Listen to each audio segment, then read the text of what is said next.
Assalamualaikum warahmatullahi wabarakatuh. Matur nuwun atas wekdal ingkang sampun diparingaken dhamateng kula. Ingkang badhe kula dangletaken Gus. Suatu ketika kula niki diceritani kanca. Ceritane tanggane niku sampun sedo. Lah suatu ketika tangga sing sedo niki ngetoki tanggane, apa bahasane ngetoki dalam mimpi. Nah akhirnya ditangleti kali sing diketoki niku. Lho, lha apa Dik awakmu wajahe kok iku luka-luka. Dadi wajahe iku penuh luka, babras kabeh. Nah, akhirnya sing tiang sedo niku jawab, iya Wahyu, aku no alam kono iki gak iso tenang. Aku melayang-layang ketabrak wit-witan, dadi babras kabeh iku.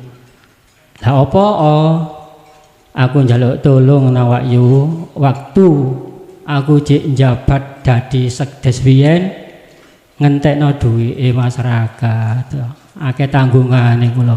Mulai aku njaluk tolong ora nang keluargaku kok nyelesekno masalah iki nang gone desa. Lah padahal waktu di akhir hayatnya orang yang meninggal ini sudah bertaubat. Bahkan nyantri di salah satu ulama yang terkenal ya. Jadi dia sering pakai jubah khutbah setiap Jumat itu dari masjid ke masjid. Nah, mungkin cerita ini kalau dihubungkan dengan hadis sipun Nabi yang bunyinya kan tidak salah begini, ruhul mukminu mu'allaqatun hatta bidainihi. Ingkang kula tangletaken gimana Gus kalau dipandang dari segi hakikat masa itu. Matur suwun, kula akhiri wassalamualaikum warahmatullahi.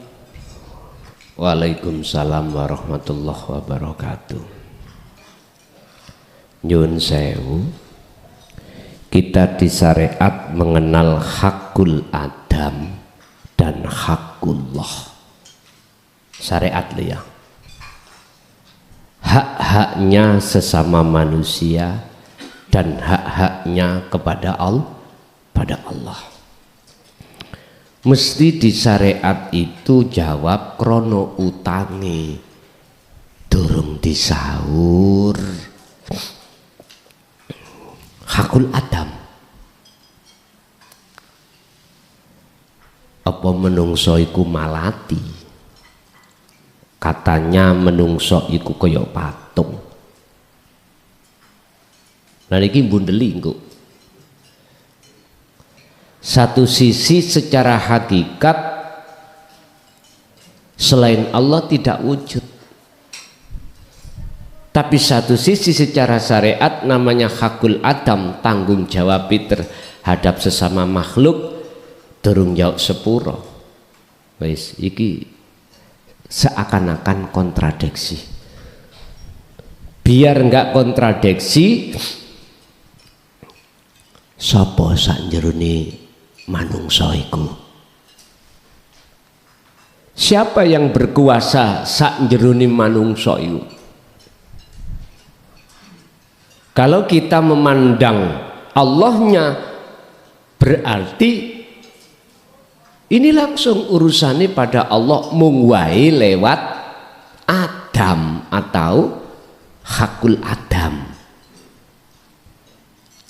Wis, kula berkeyakinan penuh tak tarik dari sisi hakikat taubati iku taubatan kulit. Ruhaniyahnya belum mutu qoblal maut, belum melaksanakan mati sak jerone urip. Aku yakin pun itu.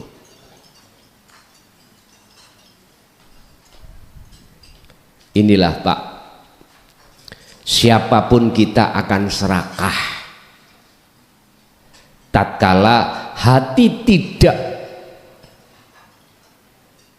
konsisten atau mau untuk melaksanakan mati sak menjerone urip, mesti siapapun kita akan terbelenggu, terbuai dengan rayuan nafsu, yang rayuan nafsu itu menganggap indah dan penting apa yang disebut sebagai kesenangan kehidupan duniawiyah. Wa yastahibbunal hayatad dunya.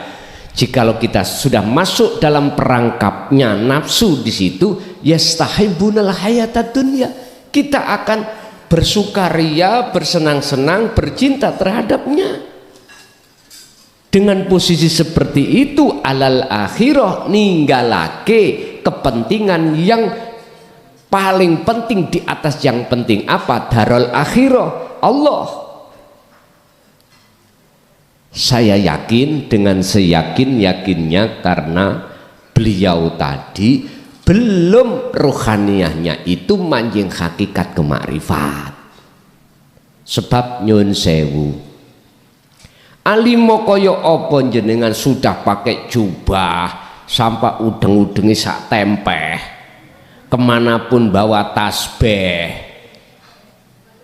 mesti masjid di dalam hatinya penuh dengan kotoran, hasud, riya, takabur, sum'ah. Itu mesti, nggak bisa kita bebas dari itu, nggak bisa. Karena pohon yang ada di dalam ruhaniyah kita yang disebut basyariyah tumbuh besar dan subur dan membuahkan buah hasud, riya, takabur. Inilah persoalannya. Masih sampai kirimi donga sedina Yasin ping 70. Dene jenengan iku sing kirim iku belum lepas diri, jangan harap. Sebab di alam itu wa malahum min nasirin, wa malahum lan ora ono iku tetep kedue mereka opo an-nasirin, sopo an-nasirin utawi sang penolong. Nggak ada yang bisa menolong illallah kecuali Allah. Lawang sing kirim tasik merasa keakuan diri, makhluk ini dereng lepas, dereng mati, yo mboten punya hak untuk bisa menolong. Nek dilepas maka muncul akunya Allah, dan inilah yang bisa menolong. Yang ini cah dohire ya kuno, mana uang rakyat yang kita makan total kembalikan. Iki cara syariate, cara syariate iso anotal ya takonono umumno nang masyarakat. Sinten sampean sing pernah didolimi? Nyun sewu, kades niku gampang Pak, kepingin sugih nu gampang. Contoh lho niki, jenengan punya rumah atau karangan, jenengan pingin dari Pok D ya untuk menjadi legalitas sertifikat, nggak bisa kalau tidak ada tanda tangannya kepala desa atau pejabat yang sederajat disebut lurah, mboten saged. Umpama kula ya tak tari jenengan, aku biyen tadi lurah teh awal ke bos, tak bantu biar ada sertifikat, nanti bisa kau jadikan alat untuk utang bank, utangi 1 miliar deh Pak, wis 1 juta, gelem ya tak tanda tangani, gak gelem ya karepmu, aku gak maksa. Enak nggih? Ya cari sapa gak enak dadi lurah, apa enak. Makanya sampai detik iki Gusti Allah ndeleh kula dadi kepala desa. Gelem monggo, gak gelem monggo. Ngoten niku dianyang, Pak. Mboten asal separuh-separuh 50 juta ngoten mawon ta. Guys, nyun sewu. Aku lho enteki kades biyen niku meh 1 miliar. Durung balik duitku. Lah lewat ngeten-ngeten iki. Niki lak padha mek ndolimi to. Ndolimi. Apa wae urusan surat-surat baik surat pelayanan, SKCK, kematian, apapun. Kalau tidak ada tanda tangan dan stempel kades, gak sah, ditolak. Tak manfaatno Pak nguniku Lurah Bargowo ya. SKCK ndek-ndekan ya 100, kayak ngopi. Jenengan kalau tidak mau gak bisa masuk pabrik. Pabrik sendiri kalau tidak ada legalitas SKCK atau domisili, gak bisa operasional, Pak. Kades Bargowo nggih. Cepet balik. Nggih ngapunten ingkang kathah. Belum lagi sumber dana saya di desa itu ada beberapa hal sumber, Pak. Dana toko pemerintah dan itu murni uang rakyat. Bukan murni uang kades. Kades itu hanya sebatas diberikan kewenangan untuk mengatur yang tidak boleh keluar dari aturan pemerintah. Apa? Dana desa yang terkenal ADD, terus ADD, BKD, 1 tahun, Pak. Kisaran yang kami terima, iki umpama lengkap ya, 3 sumber tadi. Nek 2 miliar itu titik, Bos. Ngutil 100 itu gak ketara. Caranya ya apa? Belajaran nang Lurah Bargowo. Gampang. Secara administrasi munculi 2 miliar, laporan penuh 0. Tapi fakta di lapangan ndak. Lurah Bargowo niki anggapan kula mawon ya. Bangun jembatan juknisnya itu menghabiskan semen 100 bal, tak bikin 60. Tulisannya serah. Lurah Bargowo alim nek masalah ngoten niku. Nek gelem belajar moro.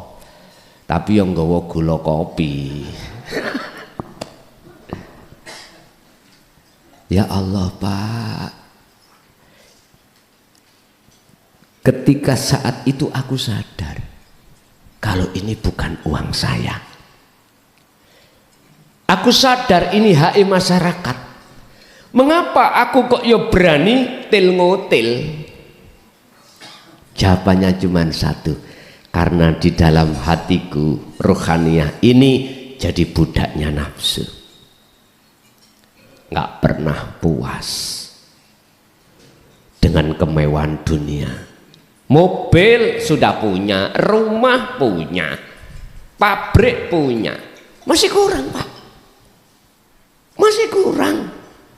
Sampai wong lanang sing licik lho niki, sugih sembarang, licik ambek wong wedok, jajan nang jaba.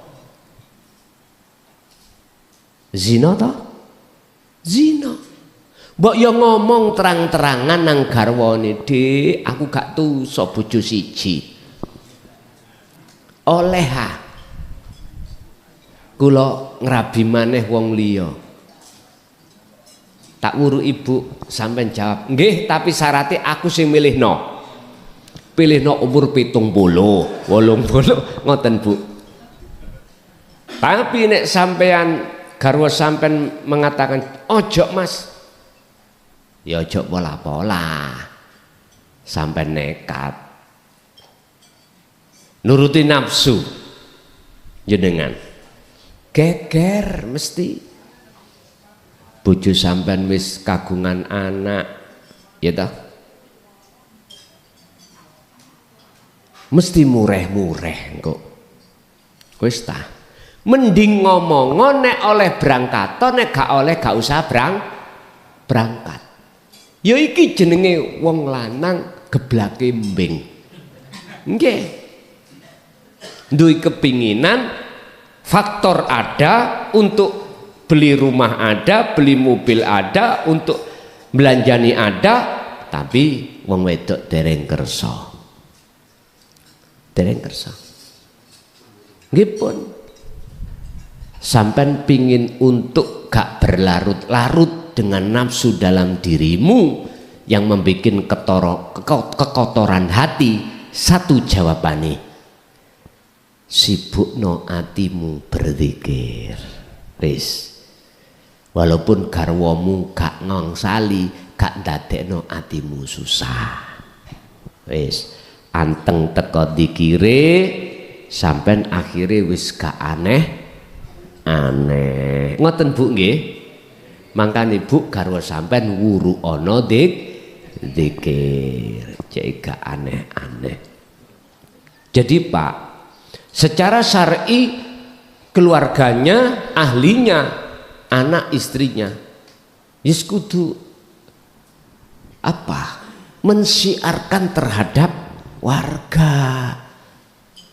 Sopo sing pernah didolimi dan atau uangi sopo yang pernah diselentem, nek gak rido gak ikhlas ya balekno. Sak duwene apa dolen. Anak kudu ngono Pak, ketika orang tua meninggal ojo gopoh royokan warisan. Gupuwo bapak iki duwe utang apa enggak? Nek dia utang selesekno teko harta warisan dulu. Banjur dumen, banjur bagilah rapopo. Saiki kebanyakan anak itu enggak mau tahu apalagi yang berurusan dengan bank. Wis iku bapak, aku gak ngerti bapak ben utang sampean apa ndak, gak ngerti, padahal iki hak ndek utang. Kita anak itu kadang-kadang gitu, gopoh ngeroyok warisane, lali gak bahas utange bapak. Ya iki akibate wis. Mari disiarno, ada yang membawa data yang positif, udah mana harta warisannya yang masih ada, udah. Jikalau jenengan sebagai ahli waris dikatakan anak yang soleh kok yo ada buat untuk nyaur, yo hartamu itu kasihkan. Tidak cukup dengan itu, jenengan harus menjadi anak yang soleh. Untuk kirim dungo gak isok moco dungo, hartanya itu sampai sodakononi majelis taklim, musola, opo pondok, opo masjid, tapi sampai harus berdasarkan hati bertajali baru selesai niku mengke. Boten bundas kabeh, boten catu-catu nanti. Ya udah, kan sesuai hadis Rasulullah, idza matabnu adama inqata'a, semua terputus kecuali 3 perkara. Sedekah jariyah ya wis gak ono, ilmu yang bermanfaat secara hakikat juga nggak ada, tinggal anak soleh niki delemburi yang selalu mendoakan. Artinya soleh hati sudah, anak itu sampai makrifat Allah, sehingga ketika dia kirim dungo hatinya itu lepas diri sudah. Berarti Gusti Allah toh sing nulung niku bukan anak. Begitulah. Jadi pandangan hakikat walaupun secara dohir dia wis jubahan khutbah ngalor ngidul tilawatil Quran bandawino, kalau ruhaniyah kita belum lepas dari sifat-sifat yang tercela, yaitu jadinya. Jadi bisa lepas semuanya itu hanya jenengan berkholwatlah. Laku wo mati sak jerone urip. Nggih. Masih ada?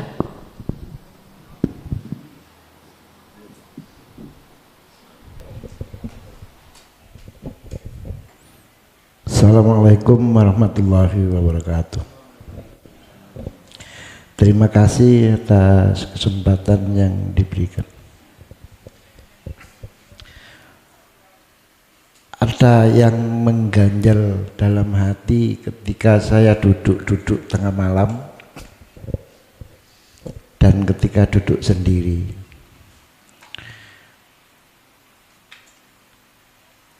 Yang terbersit dalam hati, bagaimana diri ini bisa mendapat ridho dari Gusti Allah, sementara kita tiap hari bergelimang dengan dosa yang tidak bisa kita hindari.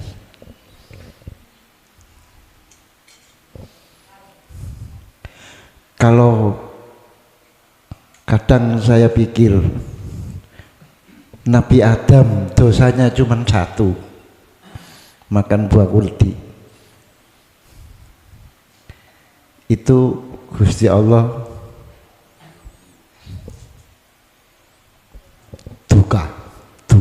marah.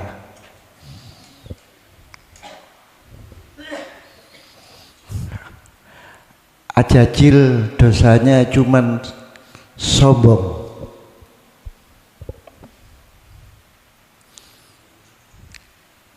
Tidak mengakui dan merasa dirinya lebih dari Nabi Adam.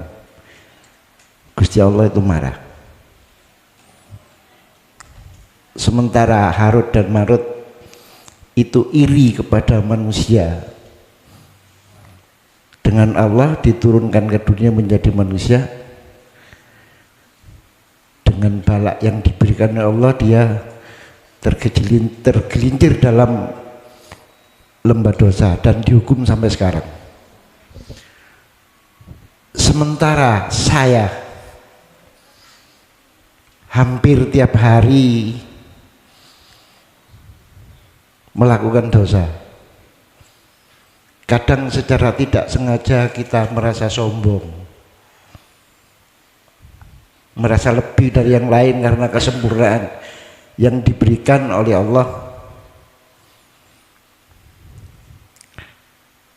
Kadang merasa kita lebih hebat karena ilmu-ilmu yang diberikan oleh Allah kepada kita.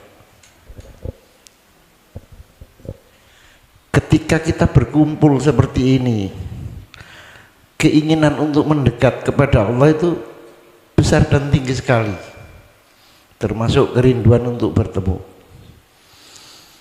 Tapi ketika kita berjalan di tengah jalan dan bekerja di dalam pabrik, apa yang terjadi?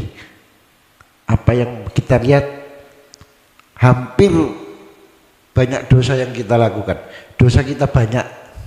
Mungkinkah dengan dosa yang banyak ini kita bisa mendekatkan diri kepada Allah? Dengan cara apa? Agar kita bisa dikenal oleh Allah,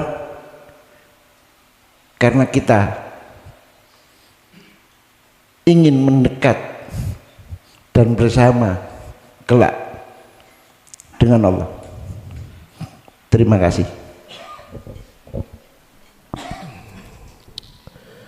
Ketika iblis sudah dicap Allah sebagai makhluk yang durhaka, hanya tidak mau sujud kepada Adam, Ajazil atau iblis buka suara, ya Allah, ya Tuhanku, berilah aku dua kewenangan. Pertama, janganlah aku jenengan bunuh sampai hari kiamat. Ya. Yang kedua, berilah izin terhadapku untuk menyesatkan Adam dan seluruh anak putu Adam. Ya. Akhirnya muncul dawuh Allah surat Shad ayat 82-83 atau surat Hijr ayat 39-40. Surat Shad ngomong, kola ngomong sopo iblis nafsu, fa izzatika mongko kelawan kemuliaan panjenengan ya Rob Allah, la uhwiyannahum mongko yepti bakal nyesatake ingsun hum ing Adam dan anak putu Adam jami'an kelawan sekabehane. Niki Pak, iblis menyesatkan itu atas dasar sifat mulyane Allah ngizini terhadap iblis. Nabi Adam cuman makan buah khuldi, akhirnya diusir. Iblis hanya karena tidak mau menjalankan perintah Allah sujud terhadap Adam, diusir. Kita gak hanya tiap hari, tiap detik manusia itu, kita setiap saat dan waktu gak ada keinginan untuk takarrub, mendekatkan diri dan bertemu Allah. Akibatnya hati kita ngaku sing alim takabur dengan alimi. Wow, nek aku gak jelas jelasno ilmu hakikat iku mbok nian wis. Nafsu iblis itu sampai kapanpun akan bertengger di dalam hati kita, Pak. Yang sugih, yang ngono sugih dunya, takabur dengan sugih, riak dengan sugih, hasud dengan sugih. Hanallah, sing duwe jabatan kades takabur dengan kadesi, melaku ngalor ngidul mengkerik, bukan mengkerik jasate, atine sing mengkerik nang ngene Gusti Allah.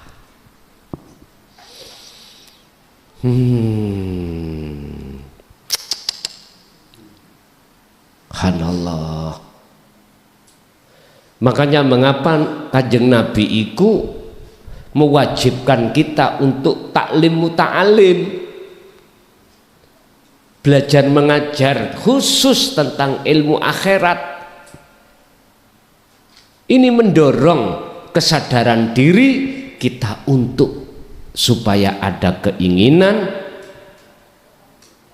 mendekat dan bertemu Allah. Oke, waktu di majelis eling, wis, boso waktu kita kerja, waktu kita gembul makhluk lain, wis lah. Dari berbagai kesalahan-kesalahan yang tidak pernah henti, pertanyaannya, apakah Allah ampuni itu dosa? yang dosa kita melebihi daripada dosanya iblis, yang melebihi daripada dosanya Nabi Adam. Nyun sewu, buah khuldi ku takwilan Pak, isaroh. Artinya apa? Bukan buah khuldi apa yang didoktrin dan dituduh di dalam hukum syariat rupa buah terus diemplok. Itu pandangan syariat memang begitu. Makanya di dalam kitab tafsir Jalalain itu buah khuldi koyok gandum, ono rambute, tapi enak rasane. Yaiku jagung, cara saiki jagung lan rambutnya itu Pak. Endi buah sing ono rambutnya rasanya enak. Nanti nggawa oleh iwang gak ono puase. Sing cilik-cilik gak oleh bertafsir loh ya. Sing ngerti tafsirane iki wong sing wis gerang-gerang nih. Itulah kalau bahasa Quran hubbus syahawah. Kanjeng Nabi Adam cuma satu kali, kita berkali-kali. Terus bagaimana? Apakah diampuni oleh Allah kita? Nah, wis, jangan khawatir.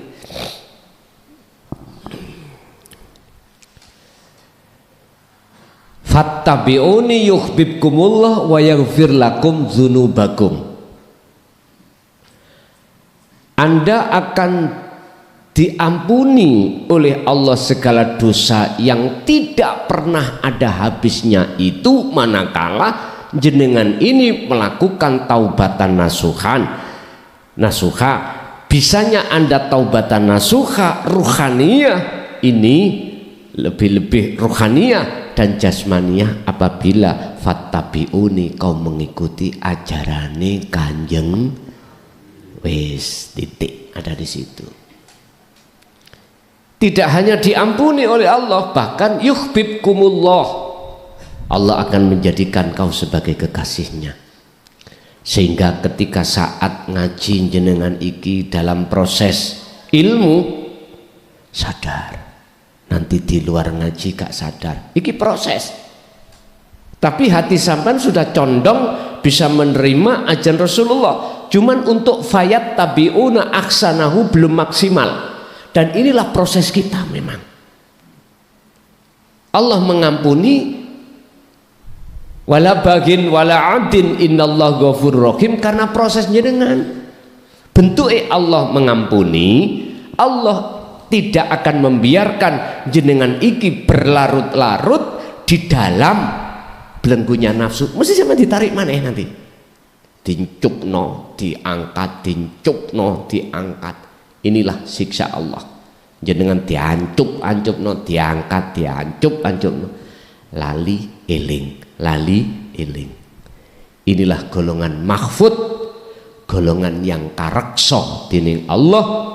Sekalipun kita terbelenggu oleh nafsu, pasti Allah akan menyelamatkan jenengan, kecuali mereka yang tidak mau membuka diri hatinya untuk menerima ajaran Rasulullah di jalur dinut tauhid. Wis numpuk-numpuk terus dosa dohir, dosa batin. Mengapa saya berkeyakinan ini Allah ngampuni? Karena ayat berikutnya 83 Allah katakan, surat Shad ya, illa ibadaka minhumul mukhlasin, sama dengan surat Al-Hijr ayat 40. Kecuali ya Tuhanku, ibadaka kawulo piro-piro kawulo jenengan, minhum iku setengah dari ibad, iku al-mukhlasina, wong sing bisa meletakkan keikhlasan hatinya pada jenengan. Itulah orang yang jenengan pilih. Siapa orang yang ikhlas hatinya? Orang yang sudah merasa tidak melakukan. Bagaimana dia merasa dirinya yang melakukan? Wong dirinya sudah hilang, sudah fana. Akhirnya yang melakukan hanyalah Allah. Sehingga rasa sing muncul, iman sing muncul dalam diri jenengan hanya Allah. Fakot, hanya Allah saja yang melakukan. Niki Pak. Kecuali hambamu yang tidak bisa aku jerumuskan, yaitu hamba yang kau pilih, itulah hamba yang di dalam hatinya ikhlas dengan kamu. Ikhlas dengan kamu itu apa? Yo hamba iso ikhlas gak merasa duwe, gak merasa memiliki, gak merasa yang melakukan, yaitu ikhlas. Itulah ikhlas. Berarti sudah lebur wujudi makhluk, dirinya lebur sudah. Kalau di dalam hikam itu Syekh Ibnu Athaillah dawuh tentang ikhlas. Apa itu? Al-a'malu suwarun qaimatun wa arwahuha wujudu siril ikhlas fiha. Al-a'malu utawi piro-piro amaliyah, perbuatan apapun, iku suwarun qaimatun koyok patung sing jegideg, nggak punya apa namanya hak untuk bisa bergerak. Amaliyah itu nggak manfaat. Amaliyah apa yang tidak bermanfaat alias seperti patung, nggak bisa menolong dan lain sebagainya. Amaliyah yang tidak didasari ikhlas, amaliyah yang tidak ada rohnya. Apa rohnya amaliyah? Wa arwahuha utawi piro-piro roe akmal iku wujudu siril ikhlas, wujude rahasiane ikhlas fiha ing dalem amal. Apa rohnya akmal, perbuatan, aktivitas? Ikhlas. Lah rahasianya ikhlas itu bagaimana? Hati jenengan tidak merasa jenengan yang melakukan. Justru dalam hati jenengan rasa yang muncul adalah Allahnya yang melakukan. Inilah yang kumaksud jenengan melakukan mati sak jerone urip. Niki baru bermanfaat. Bapak Ibu hadirin, inilah yang dimaksud wong mukhlasin iki teng mriki. Orang yang dipilih karena dalam hatinya selalu ikhlas. Gak oleh bojone rabi ya ikhlas, gak oleh ngini, gak oleh ngunu ya ikhlas, karena merasa bukan dirinya makhluk yang melarang, tapi yang melarang Allahnya. Cuman wae ada di diri seorang istri. Lho ngoten apa? Cetha men. Nah, ketimpa musibah ikhlas karena sudah tidak lagi hati sampean melihat musibahnya, tapi melihat sang pelaku, yaitu Allah yang menguasai musibah. Jikalau kau melihat Allahnya, laksana seorang pemuda diantem oleh seorang gadis yang cantik sedunia dengan batu, sakit Pak nggih? Sakit. Tapi ketika sang pemuda melihat wanitanya, mensem Pak, mensem, seneng. Rasulullah kalah dengan sifat jamalnya anak cantik. Wow, sama. Dengan ketika memandang Allahnya, sampai nggak bisa muring-muring walaupun musibah, karena sampai tersilaukan dengan sifat jamalnya Allah. Ini makanya mengapa kecelakaan di tengah jalan tubrukan kok saling njaluk bener karena gak memandang Gusti Allah. Wis saling gak terima Pak, engko nek gak deal ujung-ujungnya urusan pidana apa laka itu ya, laka nek diterusno dadi pidana. Wis wong di penjara itu ditengarai salah, engko nek wis mulai masih sing memenjarakan yo mikir-mikir pusing Pak, akhirnya sudah enggak hubungan lagi lah ngoten nggih, akhirnya saring loro ning ati. Ya Allah Pak, akhir dendam. Ya wis jalan satu-satunya jenengan bisanya itu hati tetap konsisten di dalam ajaran, setiap laku apapun tanamkanlah ikhlas. Titik.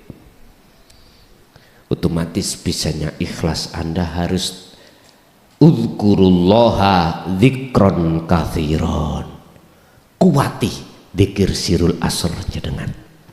Karena dzikir sirul asrar fungsinya adalah melepaskan keakuan diri sebagai makhluk dan menetapkan keakuan Allah atas segala hal apapun. Itu caranya Pak. Baik siang fasabbihuhu bukratan wa asila. Lakukanlah hal itu baik siang maupun malam, tapi tetap ngukur nak nggone kelas dhewe, ngukur pada kelas kita masing-masing. Kelas kita yang sudah ada di situ disampaikan ada kelas 3 musyahadatul fana dan kamil dan bakok. Fana kamil masuk ke makfud, cirine si ono laline ya. Nek bakok maksum wis gak ono belas. Dalam satu hari satu malam terhitung 24 jam walaupun keadaan tidur. Napasnya kan masih keluar masuk toh Pak ya. Lah itu. Lah miturut sistem keilmuan pindahnya dari fana ke kamil, kamil ke bakok itu dari ilmu lo ya. Tekune jenengan dikir. Tapi dari sisi Allah ndak, karena rahmatku, gak karena dikirmu.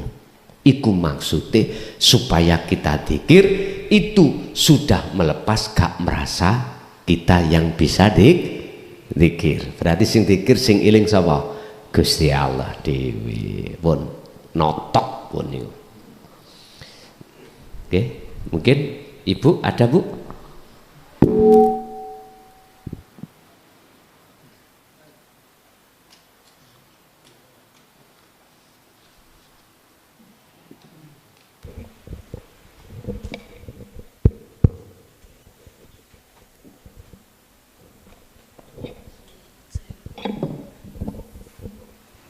Assalamualaikum warahmatullahi wabarakatuh. Matur suwun sangat atas kesempatan yang diberikan ke saya. Yang pertama saya ucapkan terima kasih banyak untuk Guson yang kemarin saya izin lewat WA dan SMS dibalas agar saya bisa ikut ngaji meskipun lewat YouTube. Dan alhamdulillah kali ini saya bisa hadir langsung mengikuti pengajian di sini. Yang saya tanya Gus, ini berkaitan dengan saya mengutip pengajian yang beberapa waktu yang lalu di YouTube. Jenengan membahas tentang wanita penghibur yang dengan ikhlas menjalani kehidupannya. Dia ingin keluar dari dunia itu tidak bisa, dan dengan keikhlasan itu, maka wanita tersebut bisa insya Allah bermakrifat ke Allah. Dan ini saya juga pernah membaca literasi sebuah cerita yang disampaikan oleh motivator dari cerita seorang pemuda yang tidak jauh berbeda dengan seorang wanita tersebut. Pemuda ini karena begitu rupawannya, ini kisah nyata Gus, dia menjadi seorang penghibur juga, dalam artian mungkin ini bahasa kasarnya gigolo. Nah, dia ingin keluar juga dengan usaha yang sangat keras. Dia sadar sesadarnya bahwa pekerjaan dia atau yang dia lakukan itu melanggar secara syariat. Tapi dengan usaha yang sangat keras dia tetap terjebak, seperti seolah-olah dia berada di dalam lingkaran setan. Dan akhirnya si pemuda ini ingin hanya ikhlas. Akhirnya dia sudah mentok ikhlas menjalani kehidupannya, tapi dia ingin sekali dalam hatinya itu terbersit suatu saat umroh. Dan alhamdulillah dikabulkan Allah Gus. Pemuda ini bisa umroh dan meninggal di Mekah saat itu. Nah, ini yang saya tanyakan Gus, apakah bermakrifat ke Allah itu bisa tanpa jalan atau tanpa melakukan hukum syariat seperti itu Gus? Karena dengan cerita yang di pemuda tadi, dilihat kok baik akhirnya gitu Gus. Begitu yang saya tanyakan. Terima kasih sebelumnya. Wassalamualaikum warahmatullahi wabarakatuh. Warahmatullahi wabarakatuh. Ini pertanyaannya ekstrim nggih.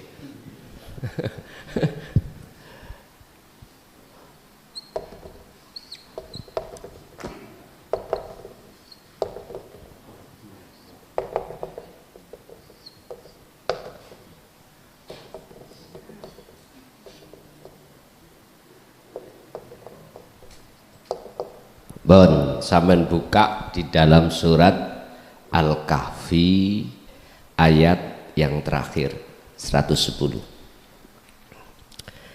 Yang kami bunderi di sini ini, ayo dibedah. Inti lugatnya, barang siapa di antara jenengan kali kula manusia ini ada keinginan untuk bertemu Allah, bertemu Rabbihi, mengapa di situ tidak langsung ditulis Allah, kok Rabbihi? Rabbihi itu kan Tuhan artinya. Kalau kita bicara bahasa Tuhan berarti umum, tidak hanya umat Islam saja. Barang siapa yang dalam hatinya ada keinginan untuk bertemu Tuhannya, lagi pertama, falya'mal amalan sholihan, berarti ini tidak hanya untuk umat Islam saja. Memang benar tafsirnya muhakamah, Rabbihi adalah sampean patosi tafsir apapun, Allah. Tapi Allah itu ilahun wahid, Tuhan yang maha esa, bukan Allah sebuah nama, tapi yang memiliki nama Allah. Dan itulah Tuhane wong sak jagat. Allah itu kan karena Islam nama, Allah karena Nasrani, Sang Yang Widi, atau nama apapun. Jadi isinya Rob tergantung yang mentafsir. Nek wong Islam Allah, kalau orang Nasrani Allah. Terus orang Hindu, Buddha, Yahudi, Majusi beda lagi namanya. Ini untuk seluruh umat manusia. Pertanyaannya kan gini, apakah bisa seseorang itu sampai pada Allah tanpa syariat? Ngomong syariat umumnya umat Islam. Syariat wong Islam sampean wis paham dhewe. Al-muhakkamah miturut Al-Qur'anul Karim. Mana yang dilarang, mana yang diperintah, sudah ada di situ. Saya jawab dengan tegas, bisa. Walaupun syariatnya bukan syariatnya umat Islam, tergantung agamamu dewe-dewe. Cuman masuk enggak dalam dua syarat berikut ayat ini? Sebab ada dua syaratnya di situ. Pertama, falyakmal amalan sholihan. Falyakmal mongko doa gawe sira amalan ing siji amal sholihan kang bagus. Amal sing bagus niku amal yang didasari ikhlas, wis titik tul. Entah amalan apapun. Makanya di dalam hukum syariat itu ibadah dibagi loro. Ibadah kan nyembah ben ketemu Gusti Allah. Siji ibadah makhdhuf iku murni, loro ghairu makhdhuf enggak murni. Sing gak murni jenengan kerja ngombe wedang rokokan nggih nyun sewu lho ya, tapi aja diterima nang syariat iki mesti mental gigolo tadi. Nah lak maksiat ta aja dijawab secara syariat. Terus wanita penghibur, nah, itu bisa bagi dia sebagai ibadah, tapi belum tentu bagi kita bisa untuk dijadikan sebagai ibadah. Mohon maaf sekali lagi, jangan ditarik dari syariat. Nek sampai tarik dari sisi syariat, maksiat kok ibadah, tidak bisa. Saya katakan ibadah itu ruhaniyahmu itu di situ ikhlas apa enggak? Wujudu siril ikhlas fiha, dikatakan rahasianya ikhlas, Anda tidak merasa melakukan. Pertanyaannya ketika melakukan itu jenengan merasa jenengan melakukan apa piye? Lu gak nek dibojok lho ning ati ku lho ya. Nek lesan saged, aku ikhlas. Kepingin keluar gak iso, tapi merasa menikmat. Iku namanya ada kepentingan. Yes, saya berharap memang betul-betul tidak merasa melakukan. Jenengan nek ngomong ikhlas, wujudu sirril ikhlas fiha, wujude piro-piro rahasiane ikhlas. Lah rahasiane ikhlas iku nggak merasa memiliki, nggak merasa melakukan. Berarti posisi ruhaniyah ini mati sak jerone urip, mati dalam hidup. Ya sudah.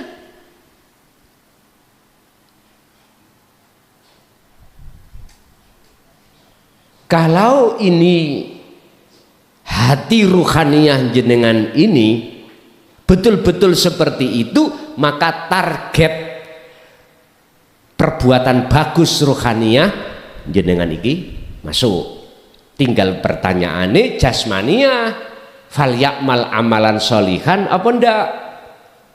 Dan ini miturut hakikat tidak dijadikan sebagai syarat mutlak jasmania ya.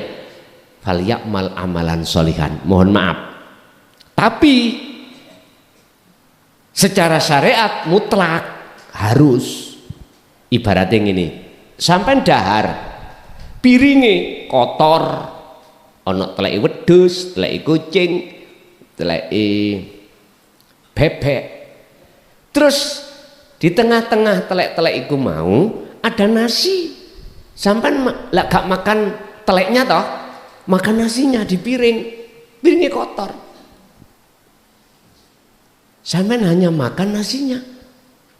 Nek kolu monggo, kula mboten nyalahno. Tapi hukum yang terjadi di tengah masyarakat, hukum adat, sebelum piring itu dikasih nasi lauk pauk, yo dibersihkan terlebih dahulu. Masuk gak kroso.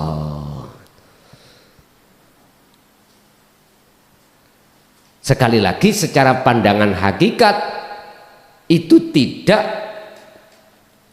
menentukan perilaku jasmani.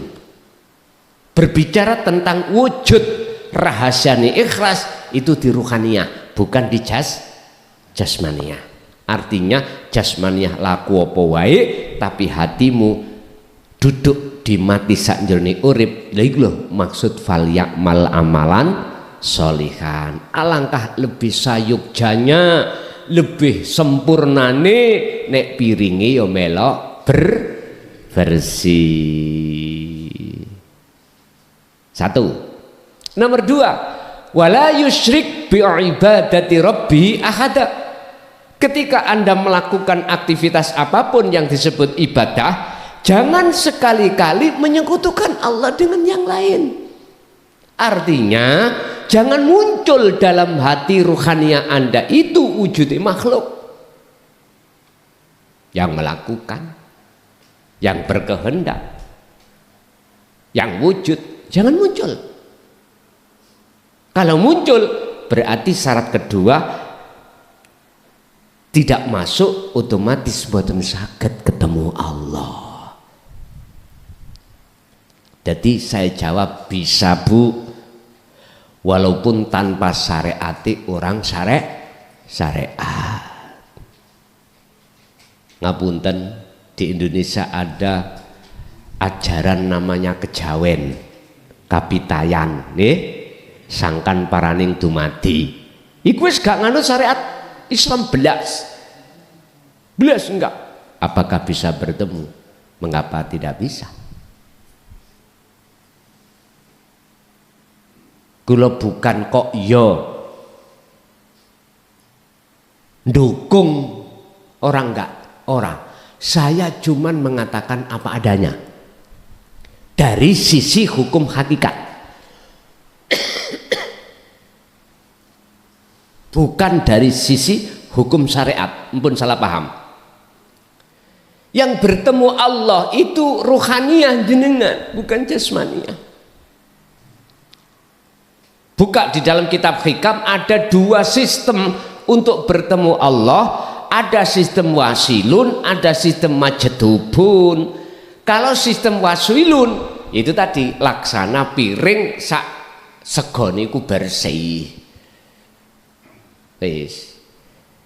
Kalau sistem majdubun piringnya kotor kabeh. Artinya orang yang tidak mau untuk melakukan jasmani ini syariate wong syariat.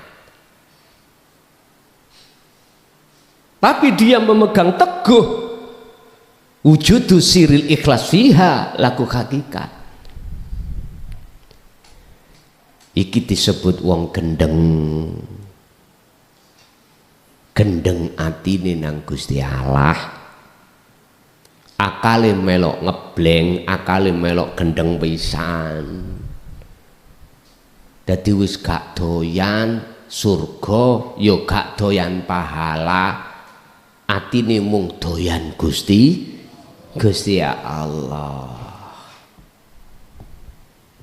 Wis terserah jenengan pilih sistem mana. Sak kersa jenengan. Makanya bahasa sistem, dua-dua sistem niki ada di syarat pertama, falya'mal amalan solihan, berlakulah kau dengan amalan yang bagus. Bagus indanas atau au indallah, terserah, kedua-duanya monggo. Nek bagus munggu menungso ya tinggal no larangan, jalankan perintah. Bagus munggu Allah, letakkan ikhlas di dalamnya. Wis jenengan gembul masyarakat yo nyaman, hakikat sampean yo nyaman, sebab masyarakat tidak tahu keadaan rohaniah sampean itu adalah kekasih Allah. Kekasih Allah.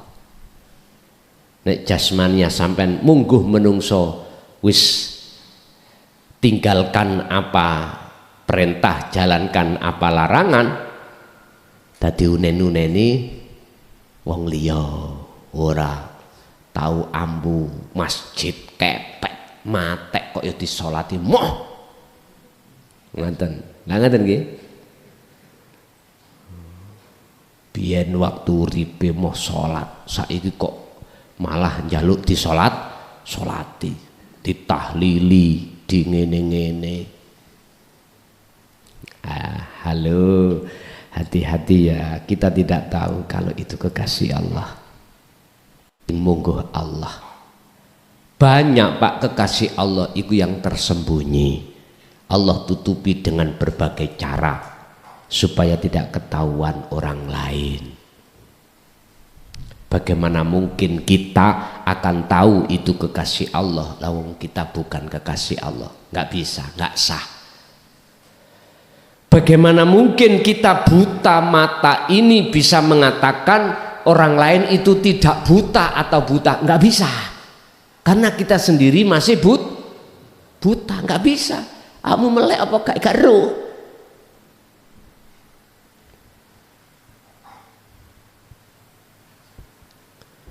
Sing tahu orang itu buta atau tidak adalah orang itu harus tidak buta.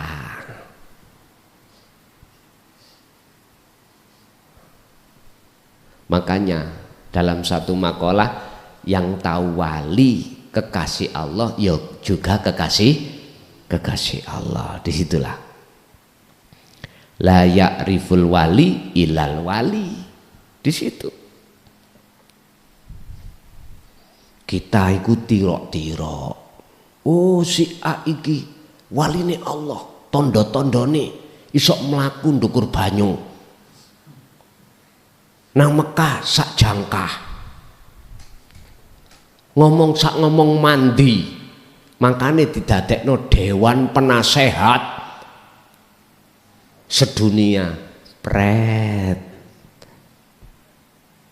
nggih ngomong, mohon maaf kalau kita bicara kekasih Allah itu tondonya tidak itu Pak, bukan di kasaf karomah itu, bukan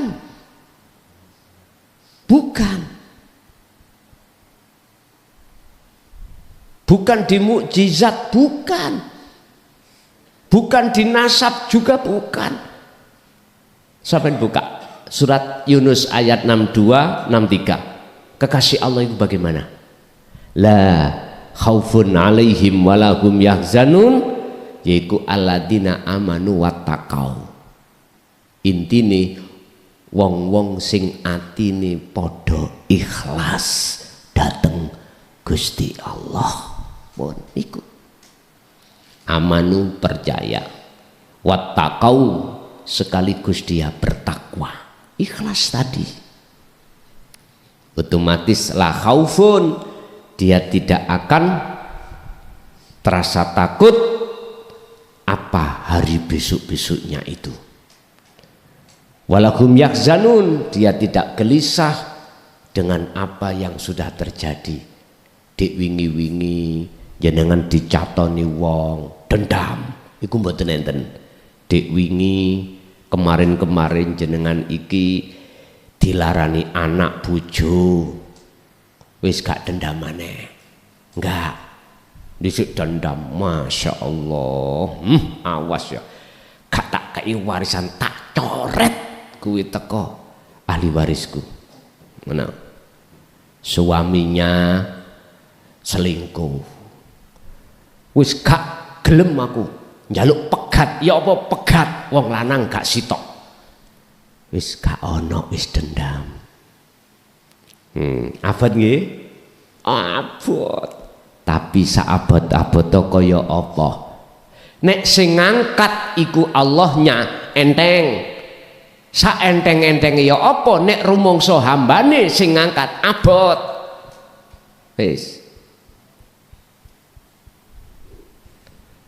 Nek sik rumangsa kita Pak makhluk. Udahlah, sak entenge kaya apa ujian dadi abot.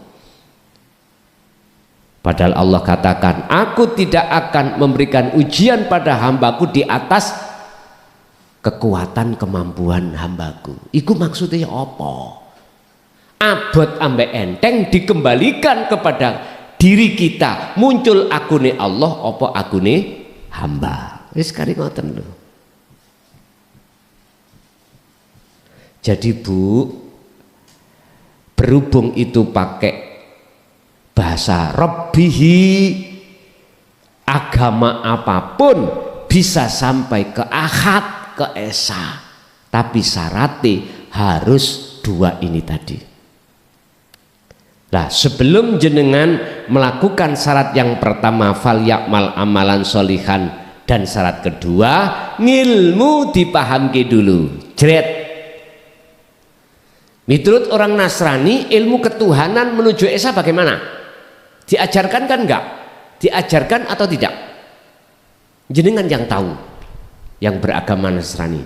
Dalam Islam diajarkan enggak? Anda sendiri yang tahu. Di Hindu, Buddha diajarkan enggak?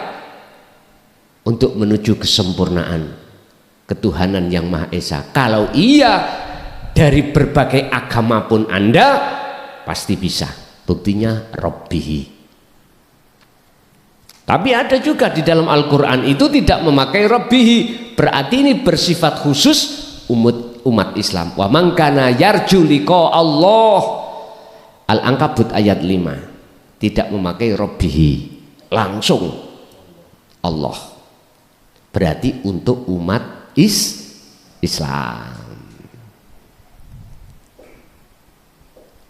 Jelas nih? Bila mana masih ada yang bertentangan dalam hati, mohon maaf sebelumnya, pakailah dua pandang kacamata syariat dan hakikat, baru nanti tidak ada gap dalam konteks cara untuk bertemu Tuhan itu seperti itu. Nggih. Nggih, Ibu tasik wonten? Cukup? Yeah. Bapak Ibu hadirin jamaah rahimakumullah, itulah apa yang Allah gelar tentang hidayah ilmu pada malam hari ini. Semoga estu dados ilmu ingkang manfaat barokah terhadap rohaniah keluarga kita ila yaumil qiyamah. Lahumul Fatihah. Bismillahirrahmanirrahim.